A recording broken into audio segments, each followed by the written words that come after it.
Salve, salve amigos da história, meu nome é Cláudio Pong e sejam muito bem-vindos a mais um episódio de Batalhas Históricas. E no episódio de hoje nós vamos falar sobre a Batalha de Poitiers, também conhecida como a Batalha de Tours, que ocorreu em 732, com a expulsão dos mouros das Terras Francas por Carlos Martel e impedindo o avanço muçulmano pela Europa. Toca o barco.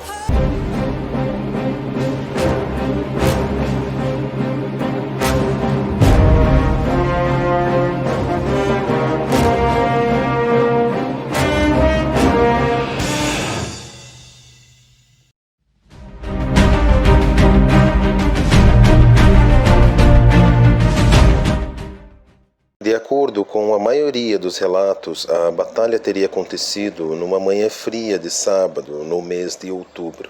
O frio servia para intensificar ainda mais o simbolismo desse encontro, pois enquanto os francos estavam agasalhados com peles de animais, os guerreiros árabes e berberes muçulmanos vestiam roupas leves, mais apropriadas para as planícies espanholas ou os desertos da África do Norte e da Arábia. Tiritando na paisagem em declive, olharam fixamente para a falange de cavaleiros francos bem armados que esperavam por eles com suas peliças de raposa e armaduras, lanças e espadas reluzentes. O campo de batalha em que os soldados se encontraram ficava em algum lugar entre as atuais cidades de Poitiers e Tours, no sudoeste da França, e por essa razão o confronto subsequente passou a ser conhecido tanto como a Batalha de Poitiers quanto como a Batalha de Tours. Durante os séculos, esse choque acabou ganhando o status de um dos maiores e mais decisivos combates da história do Ocidente. Ali, pelo que se conta, o avanço extraordinário das forças muçulmanas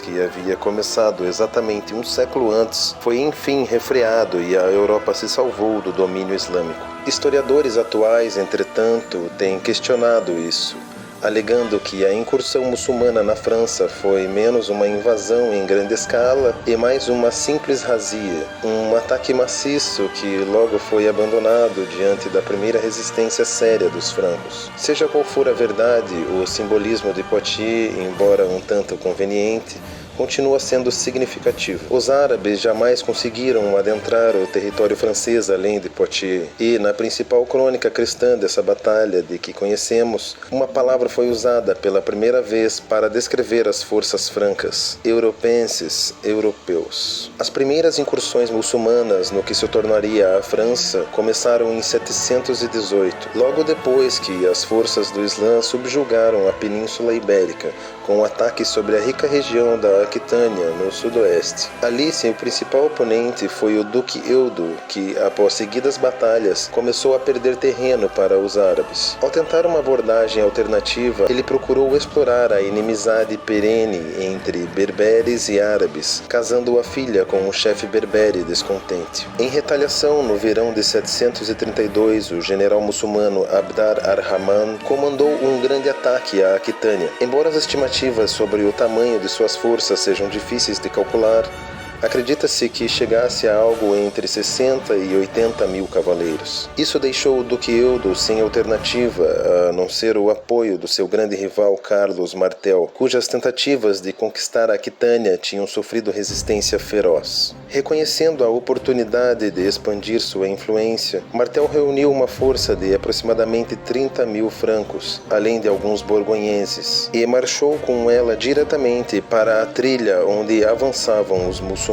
Martel formou seu exército num quadrado da estrada entre Poitiers e Tours. A força muçulmana, que não enfrentara quase nenhuma resistência, enviou pequenos contingentes para promover ataques que resultassem em despojos e escravos. Mais um sinal de que se tratava de uma força saqueadora e não de um exército invasor. Mas a força principal, sob o comando de Abd ar-Rahman, logo chegou para enfrentar o exército de Martel. Ao ser surpreendido, Abd ar-Rahman parou e enviou mensageiros com informações para trazer o restante dos seus homens e começou a estudar o inimigo. Durante uma semana, Abd ar-Rahman e Carlos Martel perscrutaram um ao outro, enviando patrulheiros, fazendo simulações, examinando-se cuidadosamente. Os francos estavam espalhados ao longo de um fronte relativamente estreito no topo de um morro, com bosque dos dois lados. Era uma posição quase perfeita, pois os bosques protegiam contra ataques pelos flancos e o declive escarpado reduzia o ímpeto de uma investida da cavalaria. Abdar ar-Rahman era um general experiente e provavelmente hesitou em atacar uma posição assim tão bem escolhida. Por outro lado, sua força suplantava numericamente a de Martel e ele devia estar bastante confiante em razão de uma sequência recente de vitórias obtidas na marcha pela Aquitânia. Vitórias que tinham deixado suas carroças e seus acampamentos coalhados de pilhagens. Ele não iria voltar atrás.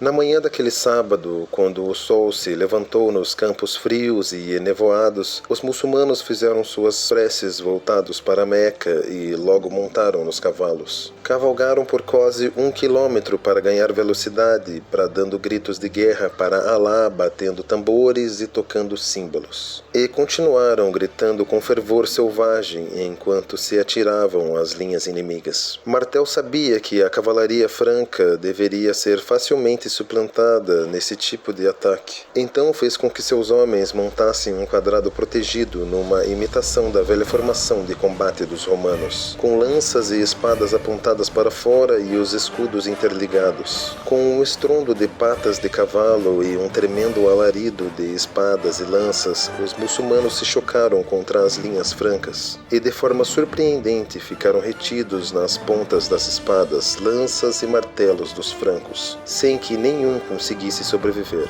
Os ataques se sucederam sobre a linha, mas ela continuou firme e os francos, conforme a descrição de um cronista muçulmano, ficaram ali como um muro de gelo.